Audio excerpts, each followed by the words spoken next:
Muebles Andina, el mueble que necesitas está aquí, está al alcance de tus manos. Cotiza tu diseño a los contactos que aparecen aquí en la publicidad y no olvides decirle que vienes de mi parte, ya que hacen un trabajo maravilloso, te lo garantizo.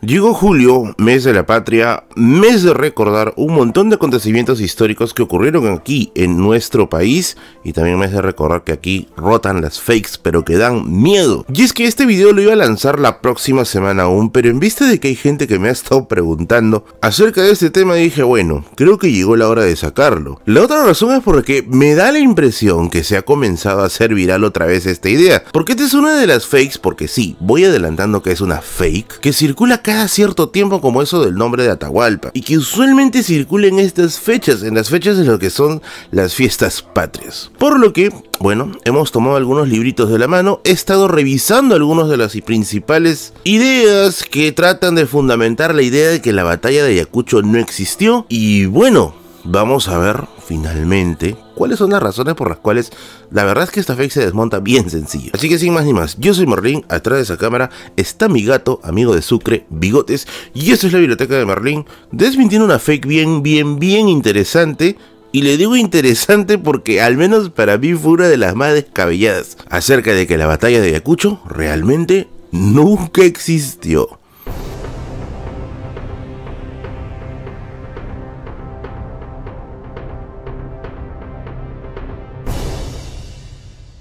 Bueno, si estás todavía en nivel masito de madera en el mundo de la historia, pues te voy adelantando acerca de qué cosa es la batalla de Ayacucho. Y es que sabrás que después de la victoria de San Martín, victoria entre comillas la verdad, los proyectos con respecto al Perú no se habían consolidado, no se había estabilizado la moneda, la cosa aún estaba fregada y los españoles todavía seguían en la sierra, por lo que se le da el mando a Bolívar. Mientras que Bolívar está farmeando sus 6 ítems antes de llegar al Perú, se envía una fuerza libertadora al Perú, en este caso comandado al mando de Sucre, en la que finalmente el 9 de diciembre de 1824 se produce la famosa batalla de Ayacucho, cuyo resultado va a ser una derrota de las fuerzas realistas y la firma de la capitulación de Ayacucho en torno a esta victoria. Para más información, te aviso que el Fondo de Cultura Económica ha sacado el libro Ayacucho 1824, que es una compilación de artículos que estuvo a cargo de la historiadora Natalia Sobrevilla, así que más información por acá. Pero a ver, aquí vienen las ideas locas. Merlín,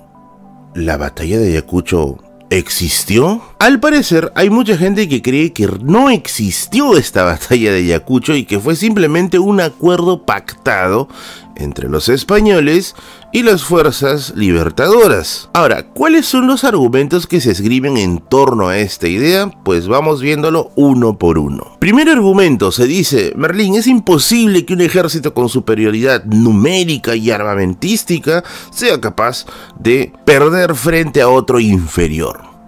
A ver, casos de la historia en los cuales un ejército inferior en número o incluso en armamento han podido sobresalir frente a otro, existen, y créanme que no son pocos. Porque hay que entender algo, las guerras no solamente las arma el armamento o incluso solo la estrategia, hay un elemento que está dentro de lo político, lo social e incluso lo azaroso. Para temas de azar puedes revisar este libro de Jorge Basadre, El azar en la historia.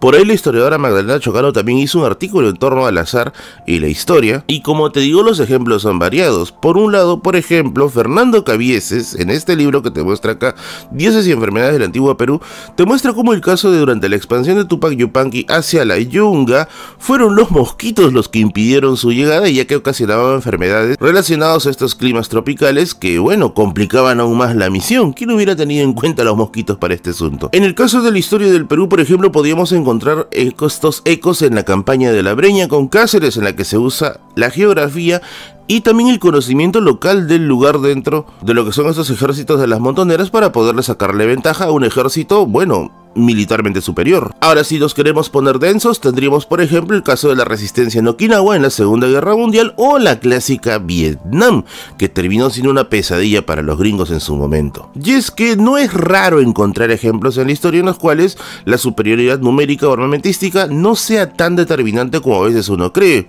porque claro, no estás jugando Age, es la vida real. Y además hay que recordar que para estos momentos ya el ejército español se encuentra replegado en la sierra, en un bastión ya complicado de de manejarse, así que no lo veo improbable. Punto número 2, Merlín. Ha existido una negociación secreta por debajo entre los altos mandos del lado libertador y del lado español para que se haga un simulacro de guerra. A ver, hasta donde yo tengo entendido, el secretismo en la historia es complicado de mantenerse.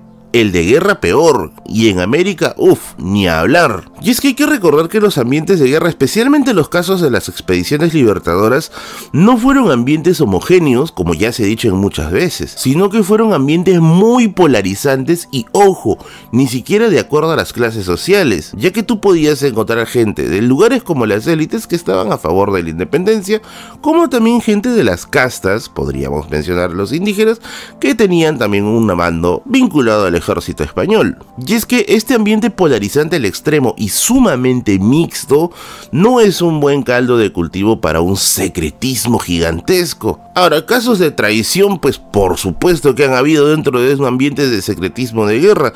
Podemos encontrar el caso de María Parado de Bellido o María Parado Jayo, como se le menciona ahora. El secretismo entre supuestamente San Martín y Bolívar dentro de la conferencia de Guayaquil, aunque según el historiador Víctor Peralta en este libro 200 años después, los escolares preguntan, los historiadores responden, te dicen que ya se encontró una carta que menciona qué cosa hicieron San Martín y Bolívar y la verdad fue recontra XD, todo tranquilo. O bueno, acusaciones de pase de información o traición durante la guerra con Chile, desde el tratado secreto lo tenemos prácticamente. Así que esto de el secretismo como tal no es muy difícil de desmantelar, no duran los secretos de guerra por aquí. Y mantener un secreto tanto tiempo hasta el día de hoy como una conspiración entre los dos bandos para la batalla de Ayacucho, yo no le veo mucho sentido. A eso hay que añadir algo importante, y yo creo que esto es de conocimiento general.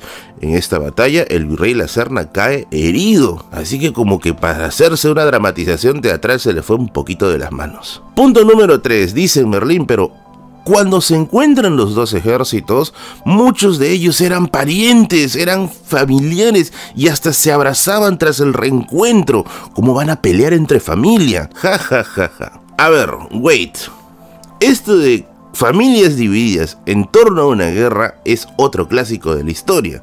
Nuevamente, no estás jugando Age of Warcraft Reforged, estás viendo una guerra real en la que los bandos, como te digo, son muy permeables. Este drama, por ejemplo, que se puede ver en El último bastión de una familia dividida por la llegada de las ideas liberales, es realmente un drama que se daba en estas épocas, ya que había mucha gente, pero mucha gente, cuya familia había terminado fragmentándose porque un hijo terminaba vinculándose al bando realista u otro al bando libertador. Así que por lo que se podría decir, esto de los ejércitos emparentados no pueden pelearse entre sí, la verdad es que ya ha pasado antes. E incluso pasa desde las épocas del incanato, en la que las etnias que eran sometidas y que finalmente se vinculaban con la fidelidad al Inca, terminaban ayudándolos a someter a otras etnias que en algunos momentos podrían estar emparentados. Así que esto de la familiaridad tampoco es un obstáculo para poder iniciar una guerra. Es cierto, no es la guerra más cómoda del mundo, ninguna guerra lo es, pero es la realidad que sucede en muchos casos. Y punto 4, Merlín, esto es una mentira porque la capitulación de Ayacucho fue demasiado generosa con los españoles, prácticamente se les pagó todo. Bueno, si hablamos de tratados entreguistas en la historia del Perú, yo creo que han habido más de los que han sido más por respeto a la soberanía. Por ahí podemos ver el Tratado Salomón-Lozano, que ha sido hasta el día de hoy materia de debate. Asuntos quizás un poco más vinculados a lo regional, como el caso del Acta de Talara de la Brea y Pariñas, que desató el escándalo de la página 11, o hasta el mismo hecho de recibir a Bolívar con los brazos abiertos para que se genere por aquí una dictadura brutal. Y es que no sé si será la palabra correcta, pero parece que el Perú no es muy bueno que digamos negociando. Ahora, ¿esto tiene antecedentes? Pues sí. De hecho, en el libro de Rolando Rojas, Cómo mimir a un presidente, no voy a decir el nombre porque si no me bajan el video, se mencionan las discrepancias, por ejemplo, que tenía Monteagudo con Don José de San Martín con respecto a cómo se trataban a las élites limeñas. Y es que mientras San Martín trataba de tenerles un poquito más de consideración, entre comillas, Monteagudo sí fue un HDP. Porque bueno, él creía que había que tratarlos así porque finalmente eran el núcleo de la resistencia en esta región. Y es que por ahí podíamos aventurar algo, había un miedo de los libertadores a las élites peruanas. Lo dejo como tarea. Ahora, también hay que recordar que una de las razones por las cuales San Martín ingresa al Perú, no por las armas, sino por negociación, entre comillas, es porque justamente las élites aquí mantenían un poder muy vinculante, un poder vinculante al Estado español. Así que pelearse con ellos era un poquito peligroso, ya había un miedo más o menos a lo que se podría hacer por acá. Así que vamos a decir que de alguna u otra forma, este tratado, en la capitulación de Ayacucho estaba pensado de esta forma, en esta dinámica, tratar de hacer una despedida lo menos traumática posible, aunque sí se les pasó un poquito de la mano por momentos. Ahora sí hay que añadirle algo, Bolívar no tiene planeado simplemente la liberación del Perú, está la vinculación a un proyecto mayor que es la idea del gran estado surandino, así que había que proceder con diplomacia, y yo intuyo que este gesto pudo haber sido un gesto diplomático para ello,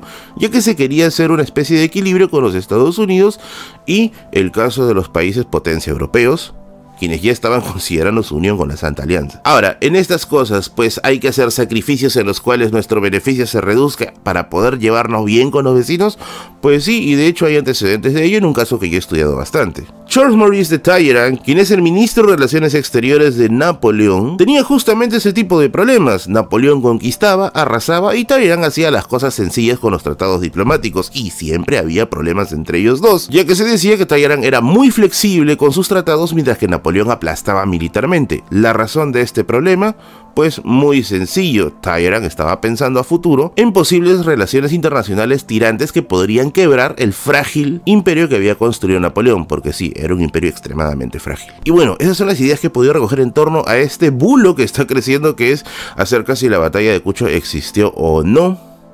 Por ahí quizá tendrás algunas ideas más. Se ha mencionado ahí que le dicen a la batalla de Cucho el teatro, pero hay que ver en qué circunstancias le llamarán este teatro. No vayamos a cometer el mismo error que con los documentos Michinelli, que se le dio interpretación literal. Y si no sabes qué son los documentos Michinelli, pues revisa los videos de mi canal, por ahí lo tengo. Así que no me queda más que decirle felices fiestas patrias y nos vemos en la próxima semana con otro video.